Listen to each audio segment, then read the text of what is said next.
আজ আমি ছুটে চলেছি আমার মোটরসাইকেল নিয়ে, গন্তব্য বরগুনার তালতলি। সবুজ গাছপালা আর গ্রামের স্নিগ্ধ বাতাস পেরিয়ে ছুঁয়ে যাব এক অনন্য সমুদ্র সৈকতে।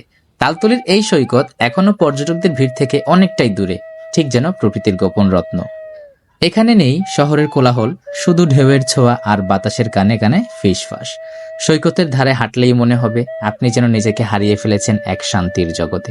আর হ্যাঁ, এখানে রয়েছে বিস্তীর্ণ কেওড়া বন, প্রকৃতির আরেক বিস্ময়। কেওড়া বনের পথ ধরে হাঁটলে পাখির ডাক আর পাতার শব্দে মন ভরে উঠবে। সূর্যের আলো যখন পাতার ফাঁক দিয়ে পড়ে, মনে হয় আপনি কোনো কবিতার ভেতর দিয়ে হাঁটছেন। এই বন শুধু চোখের শান্তি নয়, প্রকৃতি প্রেমীদের জন্য এক আদর্শ গন্তব্য। তালতলির প্রকৃতি যেন বলে, চলো একটু দূরে যাই, একটু নিজের মতো হই। এখানে এসে আপনি খুঁজে পাবেন প্রকৃতির সেই নির্জন রূপ যা আমরা হারিয়ে ফেলেছি। ক্যামেরা ছাড়া আসবেন না অবশ্যই, কারণ প্রতিটি কোণেই লুকিয়ে আছে এক একটা পোস্ট কার্ড মুহূর্ত। যারা সাহিত্যের অর্থে ভ্রমণ ভালোবাসেন, তাদের জন্য তালতলি একবার হলেও ঘোরা উচিত। এই জায়গাটা শুধু দর্শনের নয়, এটা অনুভব করার, নিজেকে খুঁজে পাওয়া। আর যদি প্রকৃতিকে একটু ছুঁয়ে দেখতে মন চায়, তাহলে তালতলি আপনাকে ডেকে চলবে। চলে এসো।